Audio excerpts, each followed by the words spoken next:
Olá pessoal, sou Jaime Troiano e este é mais um capítulo que eu tenho o prazer de dividir com vocês. É uma reflexão que me acompanha na vida profissional há muito tempo. A gente já falou até disso, acho, de alguma forma, em outros episódios. Mas a história é a seguinte, é uma batalha, na verdade, que eu venho travando há muito tempo. Eu e outros profissionais, não sou um herói solitário, vamos dizer assim, né? Eu acho que nós não conseguiremos fazer do branding uma disciplina séria, eficaz, enquanto nós continuarmos raciocinando e pensando na superfície das coisas, né?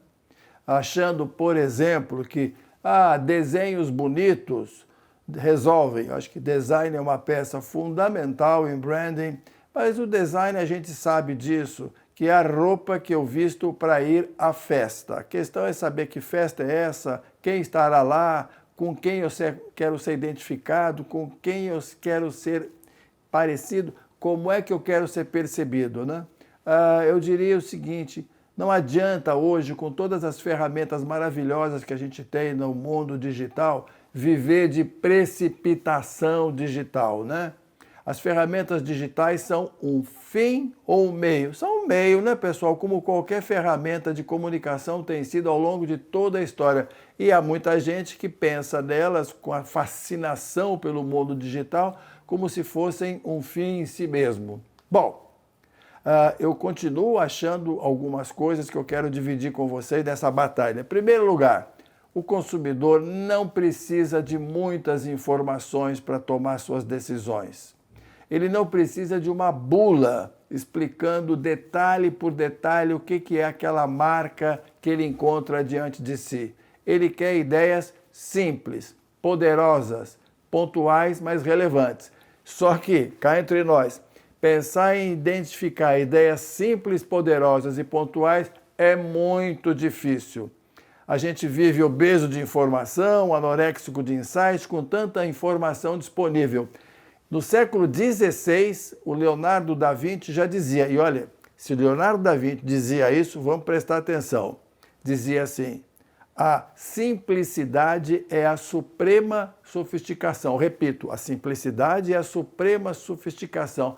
É muito difícil chegar ao simples, e o simples que revela a profundidade daquilo que a gente quer que a marca represente para o nosso mercado. Não adianta muita pressão de comunicação para substituir o vazio de alguma coisa.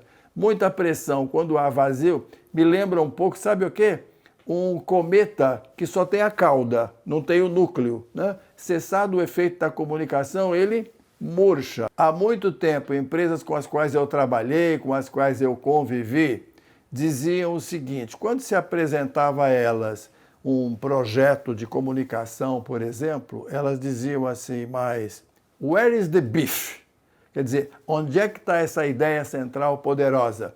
Que às vezes a gente tentava camuflar com muitas outras ideias que se superpunham, mas faltava esse elemento central, faltava o núcleo do cometa, vamos dizer assim.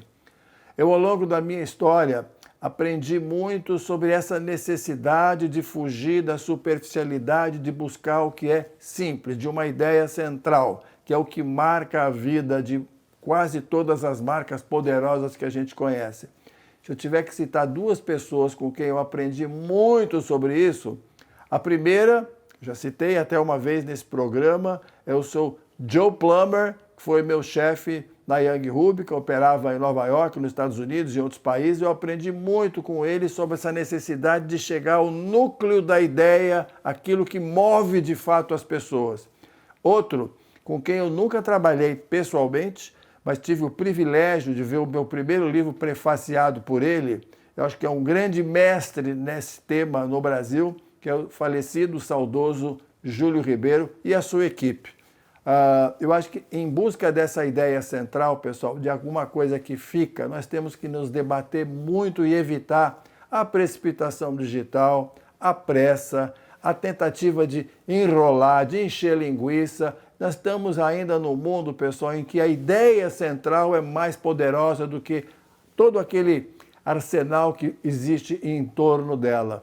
O Carlos Drummond de Andrade, naquele famoso poema Resíduos, dizia o seguinte, de tudo fica um pouco. E ele vai no poema, uma hora ele fala assim, fica um pouco do teu queixo no queixo da sua filha, né? De tudo fica um pouco.